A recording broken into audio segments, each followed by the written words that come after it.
Siddharth, but what about earnings corner?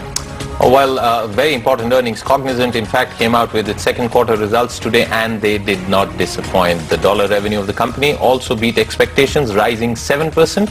Most importantly, the company revised its growth guidance upwards from 17 to 19%, which hints at a revival of sorts for the industry. Kritika Saxena now joins us to take us through the Cognizant earnings with the management of the company. Over to you, Kritika.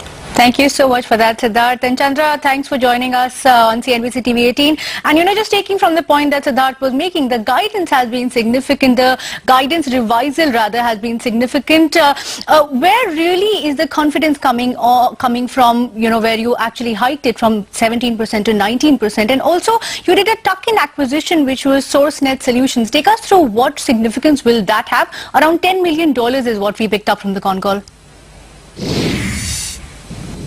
Okay, let me address the first part of the question. Where is this growth coming from? There are two reasons. One is we see the market related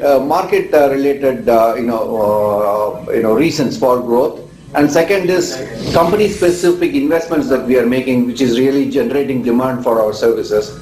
So first, let's look at the market environment. As you all know, we have a significant presence in the US. And we see, on the back of increased consumer confidence, and customers are wanting to invest more in creating newer software platforms to address their own market needs. So that actually generates significant discretionary spend. Though there is no budgetary increase may be marginal, but bulk of these investments are actually funded through cost savings that they derive from working with the Cognizant on the outsourcing side of the business. So we see increased share of discretionary spend generating demand. So that's good for Cognizant. That was good in Q2, and that's likely to be good for the rest of the year too. And to answer your second part of the question, we did announce a tuck-in acquisition, SourceNet, which actually brings us a financial accounting platform, particularly in the accounts payable area, and also gives us a center in College Station in Texas. I want to ask you about Europe. You've grown by around 11% this quarter, and this is the quarter where most of your peers have been talking about a bearish view on the outlook coming from Europe. What really is Cognizant doing differently? Right. We've been saying for quite some quarters now that Europe is a very important market. We are not in it for some short-term gains. We want to stay invested in that market for long-term opportunities. And that's what we are seeing in terms of growth that we see now. We have been very aggressive in terms of investing in Europe. Last quarter, we announced the C1, which is a group of 6 companies in Germany. This acquisition gives a phenomenal presence locally in German, and we are able to cross-sell and bring other Cognizant capabilities in winning newer customers. And that's what is really driving demand for our services and increased presence in Europe. So we grew by 11%, mainly on the back of this acquisition in Germany. And UK also has been a growth market for us. UK alone grew almost 8% sequentially compared to last quarter. So overall, we feel pretty good about growth in Europe as well going forward.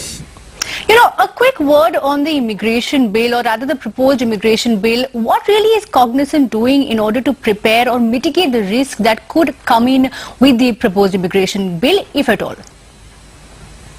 No, first of all, let's be clear. This immigration process by itself is going to be a long-drawn process. We don't know when the final or in what form it is going to come out.